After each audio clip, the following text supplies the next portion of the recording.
In the blue corner, let's welcome former Obama campaign director Robin Biro. And in the red corner, we have the president and executive director of the Daily Signal, Robert Bluey. Gentlemen, welcome back to the show. Thanks for joining us on this Friday. All right, so we're just a few weeks out from the election now. It feels like so much longer. It's only been 2 weeks ago.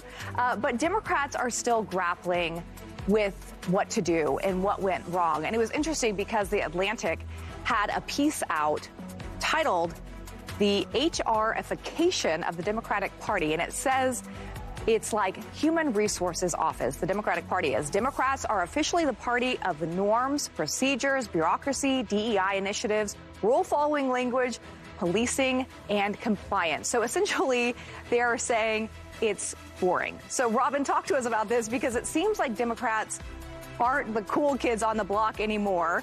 How are people feeling right now that more numbers are coming out? And do you think that there needs to be a rebranding of the party? You know, it's interesting. Kamala Harris only got 74 million votes compared to Joe Biden's 81 million votes. So we just failed to turn out the vote. Donald Trump, in contrast, really didn't turn out a whole lot more people than he did in 2020 or 2016. But we have a lot of work to do. My peers on the left are feeling discouraged. A lot of them are unplugging from news networks and unsubscribing from political podcasts, which worries me as a Democrat, how we're going to re-engage these folks. So we have so much work to do, and we've got to work on messaging. Yeah, messaging is definitely key. You know, Robert, the article goes on to say this. It says that Kamala Harris and the Democrats sold themselves as the party of change, freedom, and not being weird. But many American voters saw them instead as condescending smarty pants. That's from the article. You know, Trump's campaign was really strategic this time around in humanizing him. And I would say they were pretty successful in doing that. How do you think they were able to pull that off? Well, it probably started with doing things like sitting down with Dr. Phil and Joe Rogan and other podcasters who played a big role in helping Donald Trump reach new audiences. Let's face it, if you looked at the demographic groups that shifted in the direction of Donald Trump this election cycle, it was some surprises. Black men, Hispanic men, young voters, groups that would traditionally support the Democratic president for candidate all shifted in Trump's direction. And I think that that's because ultimately, as the article said, the Democrats looked as the out of touch party, Lindsay. And when you're in a position where you're talking about change, but people don't necessarily see the difference in policy, and Kamala Harris had plenty of opportunities to articulate a difference from Joe Biden, but she failed to do so. And I think that that's why the American people decided to cast their vote for Donald Trump.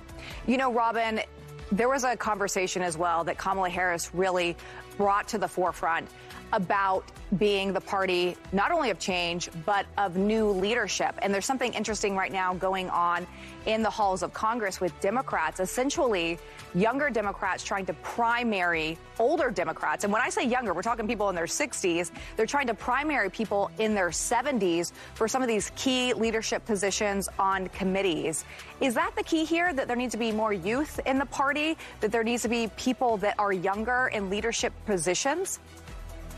Lindsay, what's fascinating to me is that's not just happening in the halls of Congress. That's happening all across the Democratic parties in every state in the nation right now. I'm hailing from Atlanta, Georgia. There is an outcry for our chairperson, Nikema Williams, who is also a congresswoman, to step down.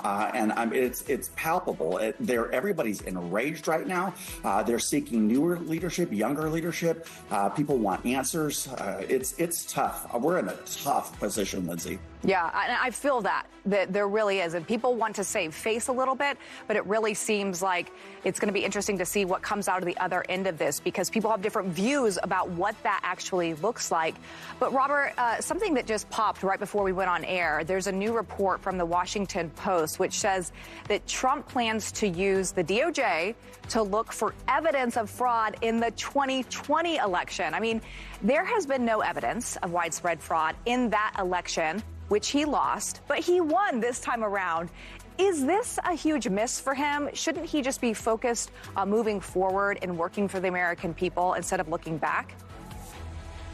Well, there are a number of things, Lindsay, that could be done to improve election integrity in this country. I think, first of all, but many people thought this was a election that could be trusted, Robert. Yes.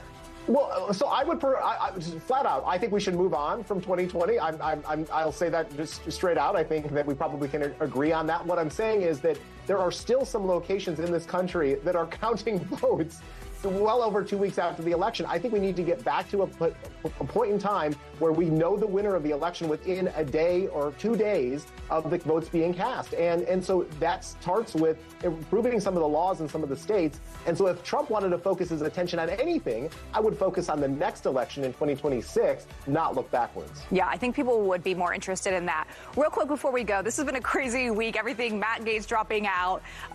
We had Morning Joe go to Mar-a-Lago. What was a thing that really was the craziest moment of the week for you? Real quick, Robin? Them going to Mar-a-Lago was crazy nuts because MSNBC's viewership went down by 36%, and Rachel Maddow had to willingly say that she would take a massive pay cut. So things are wild right now. Yeah, not looking good. Okay, Robert?